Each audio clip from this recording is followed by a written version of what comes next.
안녕하세요. 우리는 지금까지 지적투상 맹지에 대해서 알아보았습니다. 이 시간에는 감정평가사가 맹지를 어떻게 감정평가하는지와 감정평가서 분석 방법, 감정평가사에서 좋은 물건을 찾아내는 방법에 대하여 알아보겠습니다. 자, 여기서 보시는 책자는 필자가 최근에 출판한 책자입니다. 경매를 하시는 분들이 어렵게 생각하시는 맹지, 법정지상권, 공유지분 경매를 여러분들이 이해하기 쉽게 만화로 출판을 하였습니다. 자, 여기에서 보면은 A, B, D는 도로에 접해 있지만은 C는 도로에 접해 있지 않아 맹지입니다. 감정평가 실무에서 맹지를 평가할 때 민법 제219조에서 규정한 주의토지 통행권에 따라 통로를 개설하기 위해서 발생하는 비용을 고려해야 한다고 되어 있습니다. 물론 주의토지 통행권과 하천 점용허가, 도로 점용허가 등은 다른 개념이지만 맹지를 이해하기 위해서는 주의토지 통행권과 하천 점용허가, 도로 점용허가 등을 반드시 알아야 합니다. 그러므로 이 A, B, C, D의 토지를 감정할 경우 C는 맹지를 탈출하기 위해서는 비용이 발생하므로 A, B, D의 토지와는 달리 C는 감액하여 평가를 할 겁니다. 또한 법원 경매 정보에서는 특별 매각 조건만 알려줍니다. 그러나 맹지는 특별 매각 조건이 아니기 때문에 알려주지는 않습니다. 그렇지만은 감정평가서를 보면은 맹지란 말이 나올 겁니다. 그러므로 경매 물건을 분석할 때는 감정평가서를 잘 봐야 합니다. 자, 감정평가 실무 기준에서는 맹지를 평가할 때는 민법 제219조에 따라 공로에 출입하기 위한 통로를 개설하기 위해 필요한 발생하는 비용을 고려하여 감정평가한다고 되어 있습니다. 자, 이와 같이 A, B, C가 경매에 들어간 경우를 보면은 경매 사이트에서는 일부 맹지라는 말이 나옵니다. 이렇게 일부 맹지라는 말이 나오면은 여러분들은 반대로 생각하시면 됩니다. 즉, 경매 물건 중 일부가 맹지라는 말이므로 일부는 맹지가 아니라는 겁니다.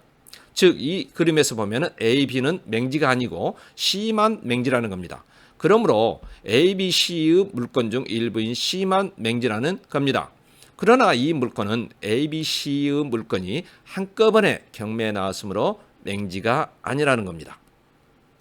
그러므로 경매 물건을 보면서 일부 맹지라는 말이 나오면은 맹지가 아닌 토지가 있다는 뜻이구나 하고 생각하시면 됩니다. 또한 이 물건에서 보면은 A, B는 맹지가 아니므로 정상 감정이 되고 C는 맹지이므로 감액하여 평가를 합니다. 자, 개발관련법상 맹지에서 이런 물건을 봤습니다. 가부 물건이 경매에 들어갔다면 맹지로 감정이 된다고 하였습니다. 또한 하천에 교량을 설치하여 맹지를 탈출할 수 있다고도 했습니다. 그럼 이렇게 맹지를 탈출하는 방법을 감정평가에서는 알려주겠습니까? 아닙니다. 감정평가 및 감정평가사에 관한 법률, 감정평가에 관한 규칙에는 그렇게 하라는 내용이 없습니다. 단지 감정평가 실무 기준에서만 맹지 감정 시 통로 개설에 필요한 비용을 고려해야 한다고 되어 있습니다. 자, 우린 감정평가서를 볼 때에 감정평가 금액만 보는 경향이 있습니다. 그러나 여러분들은 감정평가서를 보시면서 개별 요인 비교 항목을 반드시 보시길 바랍니다. 자, 개별 요인 비교 항목은 6가지가 있습니다. 이 개별 요인 비교 항목을 보면은 가로 조건, 접근 조건, 환경 조건, 핵지 조건, 행정적 조건, 기타 조건이 있습니다. 이렇게 감정평가를 하는 물건의 가격은 주변의 비교 표준지와 비교하여 감정평가를 합니다. 표준지 공시가는 매년 1월 1일을 기준으로 국토교통부 장관이 조사평가하여 공시하는 표준지의 평방미터 가격을 말합니다. 즉, 이런 개별 요인 비교 항목은 표준지 공시지가와 비교할 때 표준지 공시지가는 항상 모든 항목에 1을 부여하고 감정평가를 하는 물건을 표준지와 비교하여 더 양호하면 1 이상을 부여하고 불리하면 즉 더 나쁘다면 1 이하로 부여하는 겁니다. 그러므로 여기에서 보면은 비교 표준지 A와 비교하여 이 감정평가 물건은 가로 조건, 접근 조건, 환경 조건, 행정 조건, 기타 조건은 동일하고 핵지 조건에서는 비교 표준지보다 못하기 때문에 0.8을 부여한 겁니다. 이 6가지 조건은 여러분들이 한번 읽어보시길 바랍니다. 자, 감정평가에 관한 규칙에는 이런 규정이 있습니다. 감정평가는 기준 시점에서 대상 물건의 이용 상황 및 공법상 제한을 받는 상태를 기준으로 하고, 감정평가서에는 기준 시점, 조사 기간 및 감정평가서 작성일이 포함되어야 한다고 했습니다. 이는 평범한 규정 같지만 대단히 중요한 내용입니다. 자, 그림에서 가부 물건이 경매에 나왔을 경우 감정평가서에는 맹지라고 합니다. 그렇기 때문에 감에 가여 평가를 할 겁니다. 그러나 당초 가부 물건을 가로막고 있는 1, 2, 3은 아래 그림과 같은 물건이었습니다. 즉 1, 2, 3은 도로를 개설하기 위해서 시나 도로공사에서 토지를 매입하고 도로를 개선하고 남은 잔여지라는 겁니다. 또한 이 잔여지는 시나 도로공사의 소유이므로 갑은 1, 2, 3을 매입하여 맹지를 탈출하는 겁니다. 자, 또 다른 경우를 보겠습니다. 만약 이런 경우, 즉 1, 2, 3이 개인이 1, 2, 3의 소유권이 개인이라면 갑은 완전한 맹지입니다. 그런데 토지 이용 계획을 보니 도로가 예정되어 있고 실제로 도로 공사를 진행하고 있었습니다. 그럼 만약 여러분이 가부 소유자라면 맹지로 매매를 하겠습니까? 아니면 도로가 신설되어 있으므로 맹지가 아닌 것으로 매매를 하겠습니까? 당연히 맹지 가격으로는 매매를 하지 않을 겁니다. 그러나 감정평가는 이와 같이 되지 않습니다. 감정평가사는 현재 맹지이므로 맹지로 감정평가를 할 겁니다. 감정평가사는 맹지 탈출을 할 수 있다는 건 생각을 할 필요가 없고 단지 통로를 개설할 비용만 고려해서 감가에서 평가하면 되는 거죠.